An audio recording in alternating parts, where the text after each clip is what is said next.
जरासंध कौन थे? कल मैंने बताया कंस के ससुर, बहुत पापी राजा, भयंकर पापी राजा, बहुत गलत कार्य करते थे। लेकिन इतना गलत करने के बाद भी, इतने पाप करने के बाद भी उनके पापों का घड़ा नहीं भर रहा था। जब कोई पापी इंसान के साथ ज्यादा गलत हो जाता है तो हम क्या कहते हैं उसे? पाप का घड़ा भर गया। सच में ऐसा होता है, घड़ा होता है। आपने एक छोटा सा झूठ भी बोला होगा ना, मान लीजिए एक पर्ची उसमें गिरती है, तो पहला पाप कर दिया इसने, ऐसे करते करते वो घड़ा भरता है और फिर एक नुकसान होता है या कोई संकट आता है तो कहते पाप का घड़ा भर गया। लेकिन जरासंध के पाप का घड़ा नहीं भर रहा था। कितने ही पाप कर ले, कुछ भी गलत नहीं होता था उसके साथ। तब भगवान ने कहा कुछ ना कुछ तो करना पड़ेगा। क्यों नहीं होता था वैसे ऐसा? क्योंकि जरासंध बहुत दान करते थे, बहुत दान करते थे। वो सुबह उठते ही स्नान करने के बाद सीधा दान करते, और दान भी कैसा? अपने मन से नहीं, जो सामने वाला मांगे उसको जो चाहिए वो दान करेंगे। दान करने से कहते हैं हमारे पाप कटते हैं। अब इसका मतलब ये नहीं कि वह पाप करे और दान करे, पाप करे और दान करे, क्योंकि उसका परिणाम क्या हुआ ये देखिएगा। उसका पाप का घड़ा एक बार ही भरा, लेकिन ऐसा भरा। तो जरासंध दान करते, भगवान ने कहा यही रास्ता है, इसी से इसका विनाश हो सकता है। तो पांडवों के साथ वही सुबह के समय भगवान, अब दान हर किसी को नहीं करते थे, वो ब्राह्मणों को करते थे। साधु इत्यादि होते हैं, वो आते थे, उनको दान करते थे। तो ठाकुर जी और पांडवों ने साधु का वेश बनाया, उनके द्वार पर जाते हैं। जब वो दान कर रहे थे तो पहले तो फल इत्यादि ही देते। कोई कहे कि भाई ये नहीं चाहिए, कुछ और चाहिए, तो वो जो मांगे वो दे देते। भगवान ने कहा ये नहीं चाहिए, तो बोले क्या चाहिए बताइए? बोले वचन चाहिए। कैसा वचन? कि हम जो मांगेंगे आप हमें वही देंगे।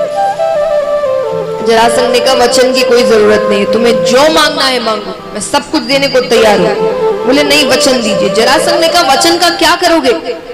अरे तुम मुझसे ज्यादा क्या मांगोगे? मेरा राज्य। एक राजा के पास उसका राज्य ही होता है। राज्य के अंदर महल आते हैं, खजाने आते हैं, आभूषण, धन इत्यादि सब आता है। अब मान लीजिए कोई व्यक्ति है जिसकी पूरी कमाई, जितनी जायदाद है, धन दौलत सब कुछ लेकर 10 करोड़ रुपए होते हैं, तो आप उस व्यक्ति से ज्यादा कितना मांग सकते हैं? 10 करोड़, 12-13 करोड़ मांगे, उससे खुद के पास नहीं। तो राजा ने कहा तुम मुझसे ज्यादा क्या मांगोगे? मेरा राज्य दे दूंगा, पूरा का पूरा राज्य दे दूंगा। इसीलिए नहीं कि वो दयालु है। उन्होंने कहा लेकिन मुझे अपनी शक्ति पर इतना भरोसा है कि सुबह तुम्हें राज्य देकर शाम को युद्ध कर कर वापस ले लूं, क्योंकि दान वो सिर्फ सुबह करते थे। अब वो अपनी शक्ति की प्रशंसा कर रहे हैं कि वो कितने बलवान है, ये है वो है। अर्जुन को बात अच्छी नहीं लग रही, तो अर्जुन ने गुस्से में आकर कहा कि जितना कहा जाए उतना ही करो। अब ये मैंने हाथ उठाकर नहीं कहा, ऐसे अर्जुन ने कहा था। अर्जुन ने कहा कि जितना कहा जाए उतना ही करो। अब हाथ उठाया तो सबसे पहली नजर जरासंध की अर्जुन के अंगूठे पर जाती। 4 वर्ण होते हैं, भगवान ने ये 4 ही वर्ण बनाए हैं, बाकी सब कुछ हमने बनाया है। 4 वर्ण होते हैं, ब्राह्मण, क्षत्रिय, वैश्य, शूद्र। पहले के समय की बात है, पहले ये 4 वर्ण जो थे ये सब अपने अपने काम करते थे। जिसको जो कार्य सौंपा गया है वो वही करता था। ब्राह्मण ये शिक्षा देने का कार्य करते थे, क्षत्रिय ये राजा बनते थे, युद्ध करते थे, वैश्य व्यापार करते थे, और शूद्र सेवा करते थे। तो महाराज अब क्षत्रिय ब्राह्मणों का कार्य नहीं करते, ब्राह्मण क्षत्रियों का कार्य नहीं करते, तो ये अंगूठे पर जो निशान था ये सिर्फ क्षत्रियों के हाथों पर होता था। ये बाण चलाने जो प्रत्यंचा चढ़ाते थे उसके निशान होते थे, तो ब्राह्मणों के हाथ में मिलेंगे नहीं आपको, लेकिन अर्जुन के हाथ में थे। जरासंध समझ गए तुम ब्राह्मण तो नहीं हो, तुम क्षत्रिय हो, तुमने ब्राह्मणों का रूप लिया है। जो भी हो तुरंत सामने आ जाओ, क्योंकि मुझे पता चल गया ना फिर बहुत बुरा होगा। भगवान कहते हैं पकड़े गए हैं, सामने आ जाते हैं, सब अपने अपने असल रूप में आते हैं। जरासंध कहते कृष्ण क्या काम है तुम्हें? भगवान कहते हमें युद्ध करना है। तो बोले यही वचन मांगने आए थे तुम? बोले हाँ। तो बोले सीधे सीधे नहीं आ सकते थे, मैं डर जाता तुमसे। पर क्या करे, तुम्हें कोई काम सीधा करने की आदत जो नहीं है, तुमने कभी कोई काम सीधा नहीं किया। जरासंध कहते हैं कहां जन्म लिया तुमने? भगवान ने जन्म कहां लिया था? जेल में। ये कोई जन्म लेने की जगह है?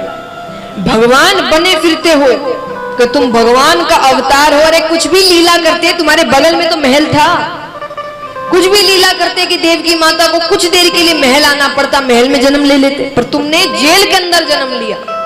कब लिया? मध्य रात्रि। थोड़ी देर और रुक जाते, सुबह हो जाती, सबकी नींद खराब करी। थोड़ी देर क्यों कहा? क्योंकि पहले के समय सुबह का अर्थ होता 3:30-4 बजे, सब उठ जाया करते थे।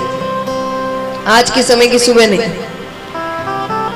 भगवान ने मध्य रात्रि में जन्म लिया, तो इसलिए उन्होंने कहा कि थोड़ी देर और कुछ घंटे रुक जाते, सुबह हो जाती। सबकी रात में नींद खराब करी तुमने। खड़े टेढ़े होते हो, बंसी टेढ़ी रखते हो, मुकुट टेढ़ा रखते हो, नाम ऐसा रखा है जिसको कहने में जीभ को टेढ़ा करना पड़े, काम टेढ़े करते हो। अर्जुन ने कहा इसीलिए कहते हैं टेढ़े आदमी के साथ नहीं लगना चाहिए। भगवान कहते मेरी तारीफ हो गई तो युद्ध करे। जरासंध ने कहा तुमसे नहीं करूंगा तो किससे करोगे?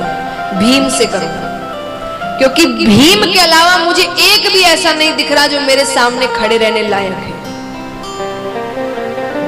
भगवान कहते अच्छी बात है, ठीक है, मैं तुमसे युद्ध करना भी नहीं चाहता, क्योंकि मैं जिससे युद्ध करता हूं या मैं जिसे मारता हूं वो मेरे धाम जाता है। तुम्हारे जैसे पापी को मैं अपने धाम भेजना नहीं चाहता। तो भीम के साथ युद्ध होता है।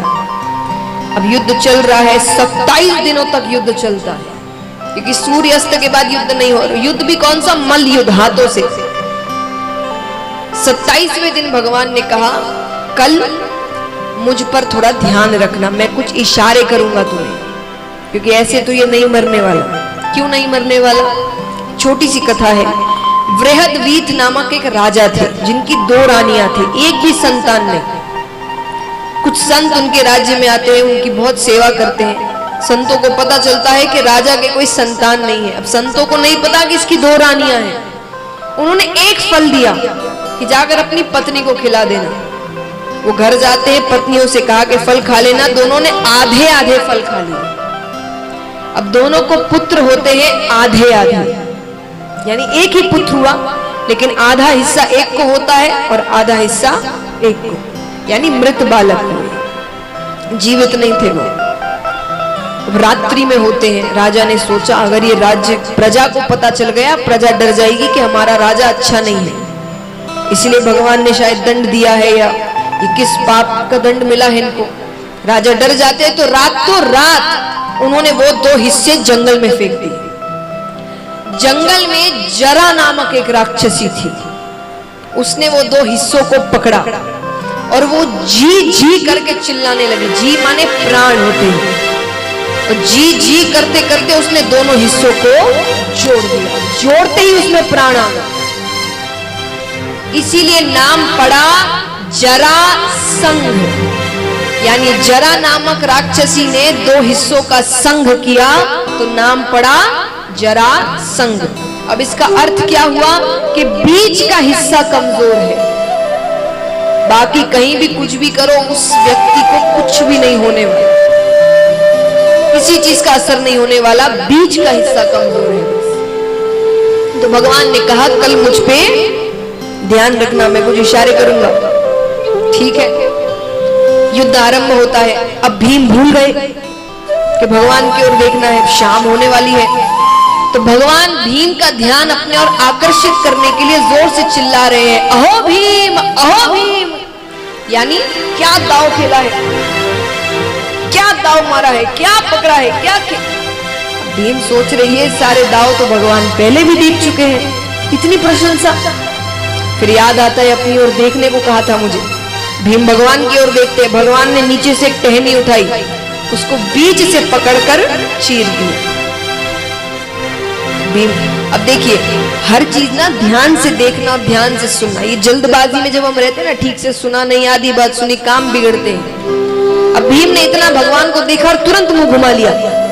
मुंह घुमाते ही जरासंध के पैरों को पकड़ा और दोनों पैरों को पकड़कर चीर दिया। अब चीरते ही वो दो हिस्से फिर जुड़ गए तो फिर भगवान की ओर देखे। भगवान की आंखें बता रही एक बार में पूरा देख लो ना ढंग से। भगवान ने फिर वो टहनी उठाई, फिर उसे बीच से चीरा और फिर भगवान ने दो विपरीत दिशाओं में फेंके, क्योंकि अब वो दो हिस्से जब भी सामने आएंगे वो अपने आप जुड़ जाएंगे। तो अब भीम ने पैरों को पकड़कर दोनों पैरों को चीरते हुए उस दो हिस्सों को दो विपरीत दिशाओं में फेंक दिया। इस प्रकार जरासंध का वध होता है।